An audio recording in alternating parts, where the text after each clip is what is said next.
Hello guys, muri sei vatete venyu vadzoka zvekare makadiko muri Zimbabwe. I hope you are having a wonderful day kumatema nenyika kwamuri. Ndikati morning zvinonetsa because dzimwe nguva inozosvika na 4 zuva radovira. Muzora nhasi tine nyaya as usual.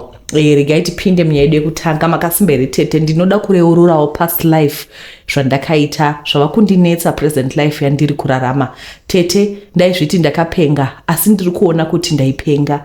Chandaiti ndagona chaicho hapana sekuti ndini ndava kuona nhamo tema inenge tsvuku.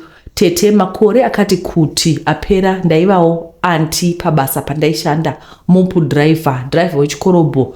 Tete couple iyi was well up. Mukadzi was a company executive. Babawo vaiva various business muguta avaita. Vaiva nevana vatatu vasikana vaidzidzawo kuzvikoro zvepamusoro. Tete ndingangoti mastandards emazuva iwawo vairarama soft life kutaura kwemazuva ano. Asi madam ndichavati ndevaya vanhu vanga vasingaiti kana chinonzi house chore kana vari pamba, either vanenge vari pafoni kana kuti mazuva iwawo kwainetsa mamagazini aya akanzi People or LA.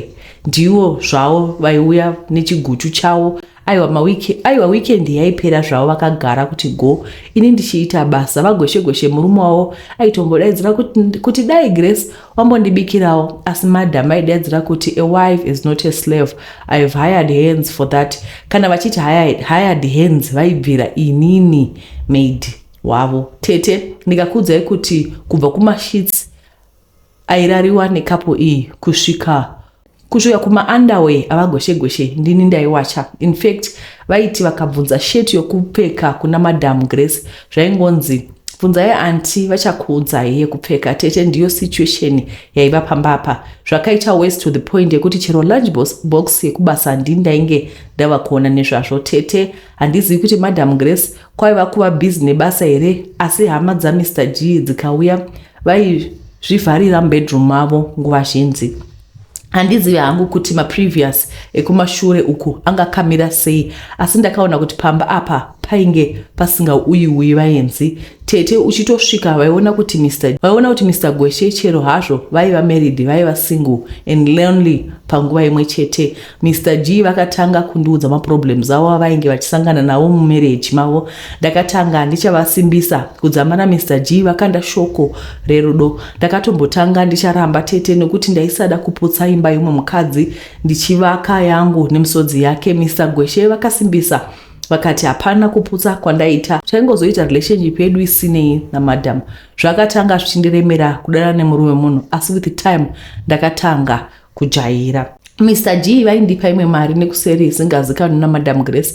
Madam hapana kana chavaisuspecta chero one day, sekuti taiti kana varipo taita senge tisingazivani naMr G, asi kana vasipo taita wegonzo rinotambira mumupfu kana katsi isipo. Mr G vakanondi-introducer kuhama dzavo dzikaratidza kundifarira sekuti I was the opposite of Madam G. I was welcoming. Ndaisasema hama dzemurume kana tazogara kune double headed snakes tsuku kuviri. Kune vanhu vaitosekerera Madam G, Madam Golez, asi vachinyazoziva kuti ndiripo. Tete takaramba tichirova underground naMr G. Ipapo ndainge ndava kuti dedi ndadhakwa nerudo.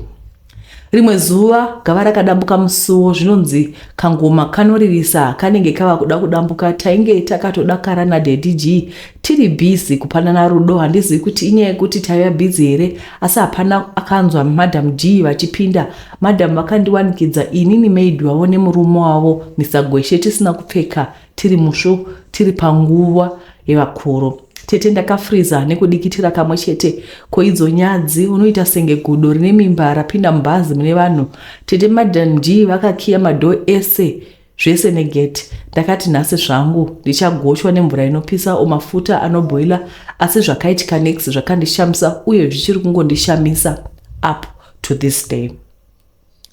Madam G vakaramba vari calm, vakatanga kubvunza kuti relationship yaive yatanga sei uye yainge yava nenguva yakareba sei. Mr G vainge zvino vachiunyana sehuku yanaiwa. Ndakatanga kudanana nda. Saka madam vakatanga kubvunza mibvunzo. Isu naDaddy G tichipindura. Havana kumboita hasha kana pese apa. She was so calm zvandakatya wene. Vakazopedzisira nekuti sure Gabriel, Mr Gweshe, ungandidaro here after all that I did for you.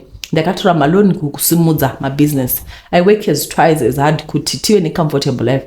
Ndizvo zvaunondiita izvi. Havana chavakambotaura neni zvekuti vangandipopotera, asi ndinorangarira vachiti I hope you will be happy.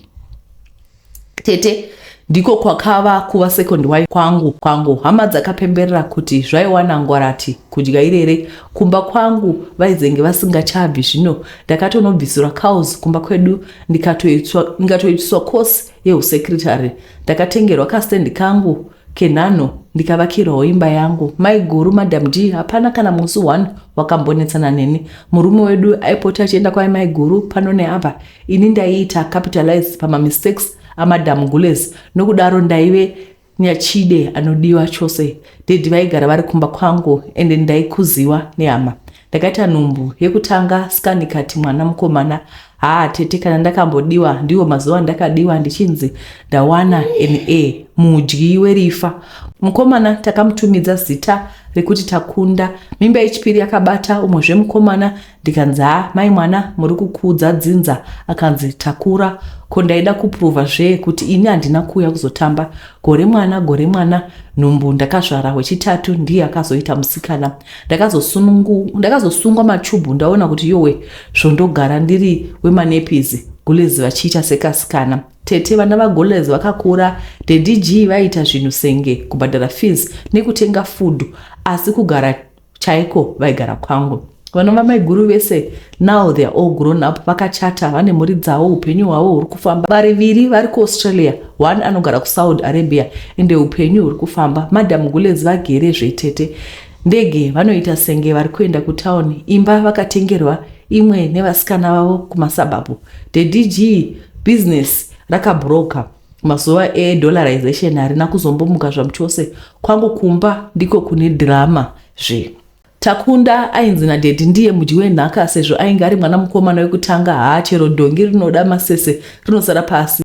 Tete ndati mwana anoda doro iye kuita senge akaripirwa nhova nedoro. Dai zvaigumira padoro rega. Dangwe rangu rava kutora madrugs Tete zvekuti 3/4 of the time haazivi kuti aripi ari kuitei. Iwo mabhurugwa anogara akarembedzwa zvekuti hauzivi kuti riri kukururwa here kana kuti riri kupfekwa.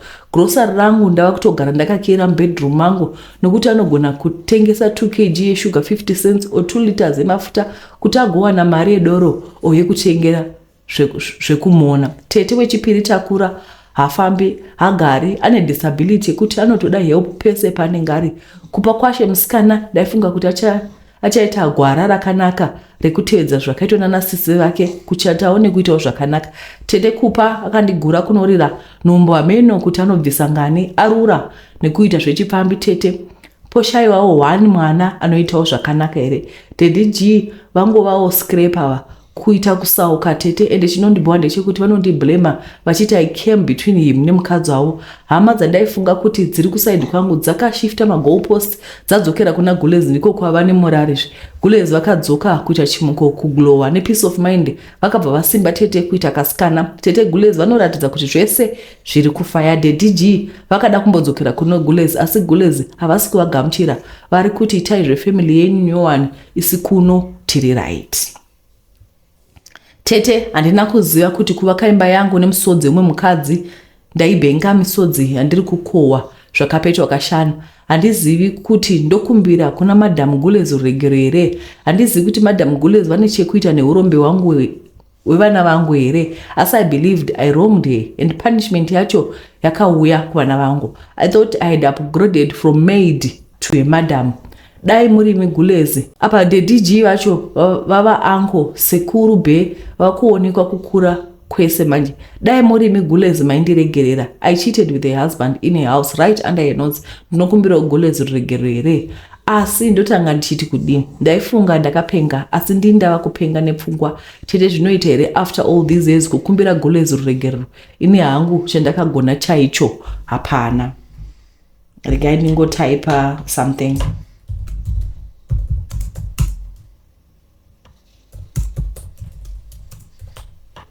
Alright, ndandiri kungotumira response yekuti message ndaiona vedweka ndiyo nyaya iripo iyi handiti masvinzura muga kuti kanzi zvoni upenyu hwakazochinja upenyu zvinotoita sei. Ndo zvinoitika madzimai mazhinji vakatora varume vanhu ndo kupedzisira kwazvo Mwari hawanzokomborera vedweka zvakaoma. Saka vari kuti vana vangu vangova madzenga vana hapana kana chimwe chete chinobuda. I was talking to someone who was telling me kuti kana as we grow older our success is seen on children. Vana vari zvekubotswana komukomana zvendichirenda ikoko imbi zvakaoma kani so we measure our success. So our parents measure their success through us. Kuti mazaona here musikana ariko UK kana zvakaoma anotumira regai. They measure their success through the success of their children. Saka when things take a left turn zvotoratidza kuti you failed. Saka ivo vari kutiwo she failed because vakadana nemurume uyu vachigara naye mumba vakabahwa vakavata vose vari mushomba mane mabirthday suit zvikanyadzisa ende maiguru said nothing, she did nothing. Hanzi a wise man once said nothing. Kazhinji kacho vakadzana chiti ndikakubata ode murume wangu ndichakuvhinikidza ndichakuroba tikodi ava vakabva vati aiwa it's fine, I won't do anything. I think a lot of people are in those situations vekuti vanonyarara but in the end 30 years later God fights for them. Zvakaoma. Regai tipinde munyaya yedu inotevera. Tisati taverenga nyaya iyi ndicharamba ndichitaura kuti mukoma vakanyora nyaya yekuzambia vachiti mama vavo vainge vakaromba mama vakashayika. Please ndiri kukukumbira machayitsi acho akawanda handichaziva ndokuwana ipapi ndokumbirawo mudzokeni nyaya yenyu ipart 2 kuitira kuti tibve tangoikompaila kawanda obva taiposta nekuti nyaya iyi takaimirira. Regai tiverenge nyaya inotevera. Right, nyaya inotevera chingongongo. Tete makasimba here ini ndaitawo dambudziko remwana wangu wandakazvara ndoga. Tete ndikakuudza kuti mwana yeye wanditambudza zvekuti ndinoona pamberi apo ndichizoita chirwere chemoyo. Handizivi tete pamwe ndiri kupanishwa nekuda kwekurwadzisa umwe mukadzi kwandakaita 15 years ago. Asiwo ndaiva mwana akanyengedzwa nemadhara ane mhanza tete. Ndakasangana nababa Miki ndiri mufirst year kucollege. Baba ava taishandisa semhurutu kufamba nayo iyo vachienda kubasa ini ndichiitawo kosi yangu yekudzidzira kubika hotel and catering. Tete baba ava vakandivhevhetedza kusvika ndazobvuma kufambidzana nawo. Takafarisawo tete tikaitawo mutambo wevakuru. Tete manyemwe nemunyama zvinofambidzana. Mimba ikati hozala darling ndaive ndakakumirira ngauripi ndichakuita inonzi welcome to Harare. Ndaona kuti ndashata ndakaudza muridzi wenhumbu ndipo paakatanga kusanduka kutaura kuti ane mukadzi.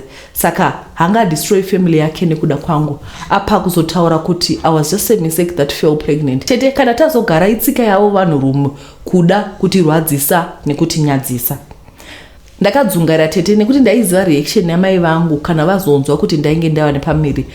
Zvinonzi rina manyanga hariputirwi and pasina nguva ngani ndainge ndototanga kushowa masigns and symptoms ekuva pregnant. Vatembo as I predicted vakanditi ndiende kumuridzi wenhumbu. Vakauya vana tete kunzi vandiperekedze kuna nyamosva. Takasvika Shabani yakadzora mwando tete. Baba Miki vakandiramba pamberi pehama dzangu vakanditi ndaida kuvatadza kugara mushe nemudzimai wavo. Saka ndidzokere zvangu kwandainge ndabva. Ndakanyadziswa pamberi pana vatete vangu. Vana vatete vangu vakanditora vakadzokera neni kumusha kwavabereki vangu. Asi takasvika vamwe tete vakataura kuti rudzi rwekwedu hakuna akambomitiswa. Saka vaizomhanya neni kuda kuzama kusandura mwoyo wemurume ainge andimitisa. Tete takaenda kudzin'anga nekumaprofita kwataiudzwa kuti aizosiya mukadzi wake ouya kwandiri sokuti he was under a spell, ainge adhiswa nemudzimai. Takazama zvose tete asi zvakakona n'anga murapwa achida kudzimira ndadzoka kumba kuvabereki vangu. Kosi ndakasiyira panzira nokuti ndairwisana nekuchengeta mwana zvainge zvakaoma. Ndakaudza munin'ina wababa Miki kuti kwainge kwazvarwa mwana bamunini ndivo vakauya kuzoona mwana. Tete vakanditi ndizivise muridzo wenhumbu zvaivako, akangoti okay achanzi Miki. That was that sadza repaboarding. Chero zvangu ndakazama kufambira murume uyu kuti adzoke. Tete ndakatoona kuti ndiri kudzingirira mhepo, murume uyu haasi kudzoka, anga agara asiri wangu. Vanhu mungandijaja asi zivai kuti handina kumbobvira ndaaplya chipare hama dzangu ndakadonyengedzwa. Ndaipenga here kufambira murume asiri wangu? Kwete, asi ndidzo dzinonzi last kicks of a dying horse. Ndaizamawo kuti kuda zvingaita, asi ndakatoona kuti ndaida kuzama kuisa mhepo mubhodhoro, asi ndichikundikana ndikazvigarira nemwana wangu akakura. Bamunini ndivo vaipota vachiuya kuzoona mwana here and there. Baba vake since birth vakangomona twice since birth, apa atove ne15 years. Tete pamwana apa it's like I'm being punished. Mwana wandishusha mhano uyu, ndoshungurudzika rungani, kushungurudzika nekuda kwababa vake iye ondishungurudza futi. Tete ndati mwana anetsa iye, chikoro akadzingwa, anadoro ndokuwanikidzwa, akarara nekamwe kamukomana kuma-school grounds. Ndakarova mwana kusvika vavakidzani vauya kuzondibata. Tete ndinovata musango trying to provide a life for her. Kumaprazi ndinofamba kusvika tsoka dzazvimba, asi mwana uyu akafusa baba vake kuda kundidzimbira maronda emoyo. Mavhiki apera aya ndakamuona achifamba sedhadha, ndikatoshaya kuti mwana aita sei. Kumhanya naye kuchipatara wanike mwana aora nesiki. Ipapo ndipo pandakazopera strong yose. Tete ndinonamata ndichikwira makomo ndichiti Mwari komborerai mwana wangu, tarirai akarambwa nedzinza rake, tivai dzinza rake imi. Munamato wangu kuti mwana uyu aite zvakanaka, agorarama upenyu hwakanaka. Tete hapana chinoshaya mwana uyu sekuti ndinoplaya role yababa ndigoplaya role yamai. Tete kuti ndifukidzire mwana uyu kuchechi anotoenda achitoita magirls fellowship nevamwe kuti mind yake isave idle. Asi tete handizivi kuti pandiri kukanganisa chaipo ndepapi. Indakamitiswa ndisingazivi with a married man, handirambi, asi ndinodawo kuti mwana wangu asaita mistake yandakaita ini ndichikura. Ndosaka muchiona tete ndichizama kuvakiridza nekuumbiridza mwana uyu, asi I'm on the verge yekuramwa. Tete hama dzangu dzakambosajista kuti mwana uyu amboinda anotsika kumusha kwababa vake, ndiko kunogona kunge kuchibva mhepo dzakashata. Asi up to this day baba vake havasati vachinja mafungiro avo pamusoro pemwana uyu. 15 years later havatomudi. Inini I had accepted kuti havadi ini, ko mwana akatadzei. Manje anosvika sei pamusha paasingadiwi. Tete it's like she does not exist. Tete moyo wangu wakaputsika, handidi kunyepa. Ndoita nhamo ngani yerejection, ndoti yechingongongo chemwana. Ndakatadzeiko panopanyika. Ndakaita mistakes, asi ndakatonyengedzwawo kwaisava kuziva. Saka punishment yangu isingaperi ndichazovei nemwana uyu. Vedare pandakatadza chaipo as a single parent ndepapi. Kwete hana kuabuswa achikura zvekuti mungafunga kuti ndiko kuri kubva madambudziko. Kwete akatokura a normal life and I was very much present. Vedare ndibatsirawo nemazana as to how to deal with a troublesome child when you a troubled mother. Ndo nyaya iripo iyi. Saka ndiri kuona kuti mwana akakura asina baba, so at 15 mwana akutoita kezvekuvakomana, akadzingwa chikoro, anomwa doro, zvese izvozvizvi. Tikada kutarisa, I think in the past videos I've spoken about vana vanokura nemasingle parents, pasina rudo rwababa, pasina maparents ose akakwana. Vana vakadaro they tend to look for love outside, and also remember kuti mama vake is a single mother, so in most cases she'll be busy vachitsvaka mari. Imagine unodzoka kumba unenge waneta time yekuzoitawo show love kumwana, unogona kushayikwa, inotoshayikwa because sana mai tinoneta, we get tired. Like mama said, ndini mai ndini baba, but there is no a part that you be the father. Mwana still wants the part ya baba. And kazhinji kacho vanoita psychology vanotaura kuti kana mwana akashaiwa baba, rudo rwababa iroro achanorutsvaga. Ndosaka uchizoona kuti vasikana ava they will be attracted to older men. They want older men because there is this void that is within a, inogona kungofiliwa nemurume uyu. Saka zvinhu ndo zvinhu zvinoitika. I always say kuti vana baba try to be present muupenyu hwevana venyu, even musingagari mose, even musiri married namai vachona, try to be as much as present in your life, in the life of the child. Tikasava present mukati meupenyu hwevana vedu zvinonetsa. Ndine mwana wangu ane 4 years old.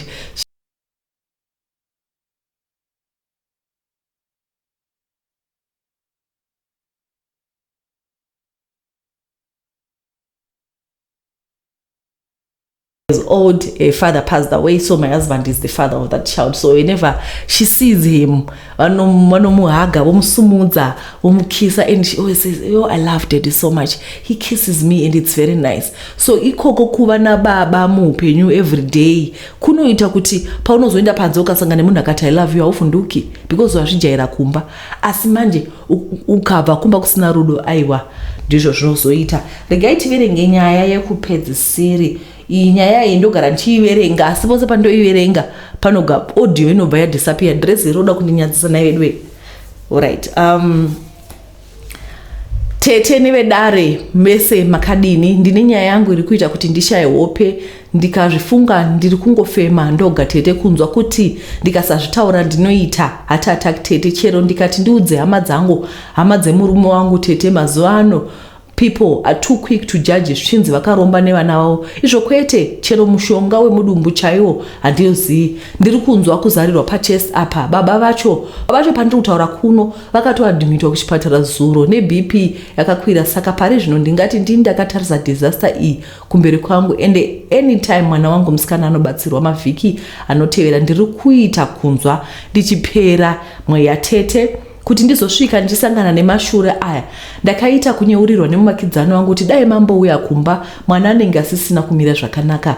Tete kana ndichiti kumba handirevi kuti ndaigara kunze kwenyika, aiwa ndinotogara muno muZimbabwe, asi kuti ini nababa vevana ava we civil servants, makore ekusiya basa paakakwana takasiya imba yedu mutown tikanogara paplot pataita maproject aitipa raramo. Musikana wandichati Tariro form 1 yake kusvika form 4 akadzidza paboarding school. Tariro akapasa zvakanaka, akati aisada zveboarding at A level aida paday school, aingafinwa nazvo, saka aida hake kuenda paday school. Lucky pedyo nepamba paive negood day school. Tariro akatanga hake kudzidza ipapo. Ndaipota ndichienda kutown ndichiona kuti agere sei. Kuchikoro ndaienda kumbira maticha kuti amutarise. Kumbawo ndaienda kumbira kusahwira vangu maili kuti vaise ziso pamwana kana pane anything chinenge chiri out of the ordinary vandifonere. Saka pakapedza hanzvadzi yake zvidzidzo pauniversity kuSouth Africa akadzoka kuZimbabwe achiti ainge ava kutsvaka basa.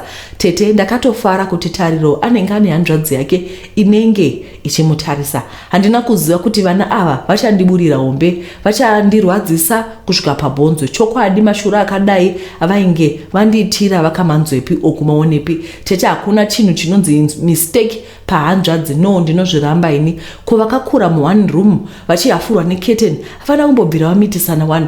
What about ava vaiva nemaseparate bedroom? Zvakatanga rinhiko tete kuti hanzvadzi inonzwira hanzvadzi shuga? Ndaiso pakamanikana intete kuiswa pakamanikana nevana vandakazvara ndoga. Saka tete pandakanzwa maili wondifondera kuti ndimbosvika kumba mwana ainge ashata, ndakarohwa nezishort shock. So ndaishaya kuti ainge aitisa Tariro wangu pambiri ndiani tete. Pakucherechedza Tariro ndipo pandakaona kuti aikaka chaiva chokwadi. Ndainge ndatotanga kuzvinanzira izvezvi. Pese pandaiuya ndaimuona akapfeka mazibhegi clothes fashion iriko mazuva ano. Saka handina kumbobvira ndazvitarisisa. Plus pafe ndainge ndisina kuzvitarisisa kuna Tariro wangu. Ndakafonera baba vacho kuti vasvike nekukasika kumba. Tete takabvunza mwana kuti aiziva here muridzo wenhumbu. Achingotsika-tsika hanzvadzi yake Tine aingoti mama naDaddy musiye anozostreseka. Izvo kwani ari kuziva kuti ndiye muridzi wenhumbu yacho. Baba vakazogara Tariro bamba vachiti kana akasataura kwaiva nemuridzi wenhumbu. Chokwadi vaimuka chipembere chaicho. Tariro akatanga achitsika-tsika kusvika baba vati vava kunotora chitrobo. Ndipo pakazodudza kuti Tariro, ndipo pakazodedza Tariro kuti muridzi wenhumbu vaive Tine. Mumba makaita runyararo zvekuti ndakazongoona baba vacho vadonha pasi kwava kunomukira kuchipatara. Tete kuti nhumbu ibviswe iri kunze haichaiti yakurisa. Iye Tariro naTine the same unbothered. Tete chii ichochi? Nhai ndonyarirepi? Ende mukubvunzurudza Tariro haana kubatwa chibharo nanzvadzi yake Tine, kwete. Mukutaurika kwazvo tete zvakaita senge vakawirirana zvisina kumbombunikidzana mukati.